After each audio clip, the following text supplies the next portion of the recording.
नमस्कार, मैं हूं नरसिंह प्रजापति और आप देख रहे हैं एनपीएस न्यूज। एनपीएस न्यूज ना करे कंफ्यूज।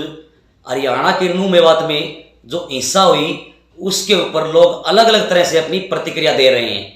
मुख्यमंत्री मनोहर लाल खट्टर का भी एक बयान आया है जिसे मुख्यमंत्री ने कहा है कि नुकसान की सारी भरपाई दंगाइयों से करवाई जाएगी। उसी कड़ी में सिवानी के दो सुप्रसिद्ध उद्योगपति हमारे साथ जुड़ चुके हैं, श्री बाबूलाल जी जिंदल व राजेश केडिया। तो नूह हिंसा के बारे में आइए सुनाते हैं आपको उद्योगपतियों ने किस तरह से अपनी प्रतिक्रिया दी है। नूह के बारे में जानकारी तो ये तो पूरा देश ही देख रहा है, इसमें तो कोई वो है ही नहीं। इस वक्त जो नूह की घटना हुई ना, ये तो सुनियोजित जो था इनका प्रोग्राम, और इसके अंदर तो ये हिंदू जो है जितने भी है बच गए। मैं भी जाने वाला था, शिवानी से बस गई थी उसके अंदर, लेकिन मैं नहीं जा पाया क्योंकि मुझे इधर कोई काम हो गया था जरूरी। और ये तो सुनियोजित था, सारी गाड़ियां जला दी गई, सारे मंदिर फूक दिए गए, सारा कुछ कर दिया गया। और इसमें जो ना किसी का कोई नाम उछाले तो उसका कोई मतलब नहीं है। ये तो जो है प्रशासन में जो है ममता जी जो एडीजीपी है वो पहुंच गई, उन्होंने बचा लिया। और कुछ पुलिस प्रशासन ने जो है सहयोग किया अच्छा, और जो है वो बच गए, वरना वो तो सबको जो अरावली की पहाड़ियों के अंदर छुपे हुए बैठे थे, वहां से बम्बारमेंट कर रहे थे और वहीं से जो है वो पत्थर फेंक रहे थे। ये तो सारा अहिरवाल को कह लो चाहे आप सारा मेवात को कह लो, ये तो जो है गुड़गांव जिलों को वही खत्म करने वाले थे। ये इनका तो जिहादी कह के इनको उकसा रहे हैं और कुछ नहीं है। बच्चों को जो है ये अपने हिंदुओं के खिलाफ जो है उनमें एक दुर्भावना पैदा की जा रही है, और बच्चों को तो जैसे हम तालीम देंगे वो वैसा ही होगा। बच्चों को तो ये सिखा रहे हैं भी हिंदुओं के खिलाफ रहो, मदरसों के अंदर सारा कुछ यही सिखा रहे हैं और कुछ नहीं है।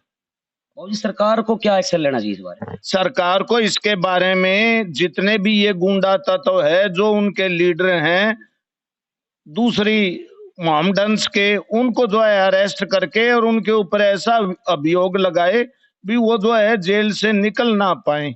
ये तो इतना भारी नुकसान कर दिया। मैं समझता हूँ भी कोई भी 300-400 के करीब गाड़ियां जो है फूक दी गई, 6-7 आदमी जो है उनकी जानें चली गई। ये तो एक सुनियोजित षड्यंत्र था उनका, जो कि मैं ये कहता हूं भी ये पूरी दुर्भावनावश जो है उन्होंने किया है। हिंदू और मुसलमान सब भाई थे, मिलजुल के रह रहे थे, और ये एक गुंडा तत्वों के द्वारा करवाया गया सुनियोजित जो है षड्यंत्र था। बहुत जी अभी कुछ मतलब ताजा खबर आ रही है वहां से कि मतलब जो उनकी झुग्गी झोपड़ी थी रोहिंगा उनको मतलब हटाने का काम कर रहा है प्रशासन। तो इसमें मतलब क्या कुछ लग रहा है आपको? देखो भैया बात सुनो, ये तो मेरे हिसाब से तो प्रशासन जो कर रहा है ना वो ठीक कर रहा है, और वो होना चाहिए। जितने भी ये रोहिंग्या थे, ये है तो जो है वो प्रजाति तो वहीं से ही आई है ना। उनके मनों के अंदर अपने हिंदुओं के प्रति जो है वो दुर्भावना तो है ही। और मैं ये कह रहा हूँ जो प्रशासन कर रहा है ना वो बिल्कुल ठीक कर रहा है। लोग चाहे सरकार को कुछ भी कहे, सरकार अपना काम अच्छे तरीके से कर रही है। किसी के पास ऐसी दूरबीन है क्या भी ऐसा कुछ होने वाला है? कहते हैं भी पुलिस प्रशासन नहीं था, मेरे हिसाब से पुलिस प्रशासन था, पर गुंडा तत्व जो है उनकी जनसंख्या ज्यादा थी, इसलिए जो है वो अपने उसमें मंसूबे में कामयाब हो गए, वरना पुलिस प्रशासन तो था। मेरे पास में प्रेम किंगर जो अपने सिवानी का विश्व हिंदू परिषद का अध्यक्ष है, उससे मेरी वो जो है समय समय पर अपने को बताता रहता है। और मैं भी जाने वाला था, पिछले दिनों बड़ुआ के अंदर यात्रा भी निकाली थी जो कि काफी सक्सेस थी। सारा बड़ुआ गांव ने जो है उसमें भाग लिया था और मैं भी जाने वाला था वहां।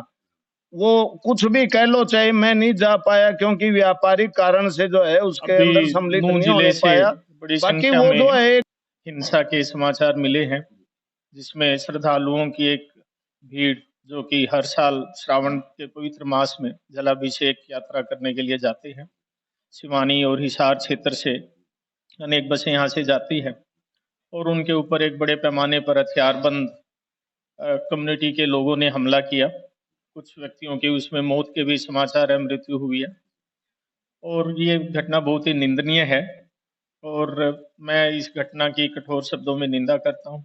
मैं अपेक्षा करता हूँ सरकारी सिस्टम से कि दोषियों के खिलाफ कठोर से कठोर कार्रवाई अमल में लाए और आवश्यक है तो इनके ऊपर नेशनल सिक्योरिटी एक्ट लगा के रासुका के अधीन इनके ऊपर कार्रवाई हो और भविष्य में इस तरीके का कोई भी उन्माद फैलाने वाले एलिमेंट अगर कोई है तो उनको उनके ऊपर एक ऐसी कार्रवाई हो जिससे दोबारा से वो इस तरह की हिंसा को अंजाम ना दे सके। बहुत ही दुर्भाग्यपूर्ण है कि धर्म विशेष में इतने छोटी उम्र में बच्चों का माइंड वॉश करके उनको रेडिकलाइज किया जा रहा है, चाहे वो किसी भी तरीके से है, चाहे वो मदरसों में लेकर के है, चाहे उनको अदरवाइज इस तरीके की शिक्षा जो भी सोसाइटी के जो भी धर्म विशेष के लोग दे रहे हैं उनके भविष्य के साथ खिलवाड़ कर रहे हैं।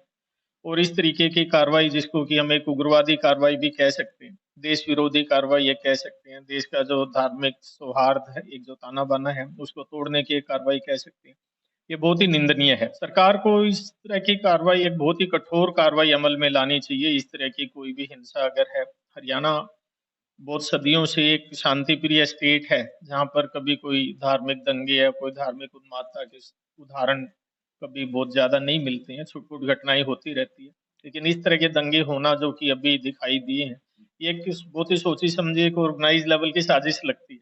सरकार से हमारी अपेक्षा है कि भी सरकार कठोरतम एक्शन अमल में लाए और इस तरीके की घटनाओं की पुनरावृत्ति नहीं हो उसके लिए सुरक्षा के चाक चौबंद बंदोबस्त करे जिससे लोगों में विश्वास की भावना जागृत हो। शिवानी मंडी से लगभग 50-55 लोगों का एक जत्था जो मेरे संपर्क में आया था और जो मुझे ज्ञान हुआ है उसमें कि वो दर्शनार्थ और जल अभिषेक करने के लिए हर साल जाते, इस साल भी वहां गए थे।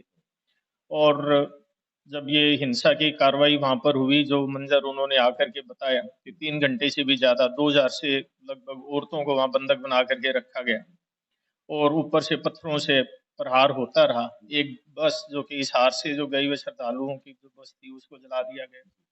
ऐसी बहुत सारी चीजें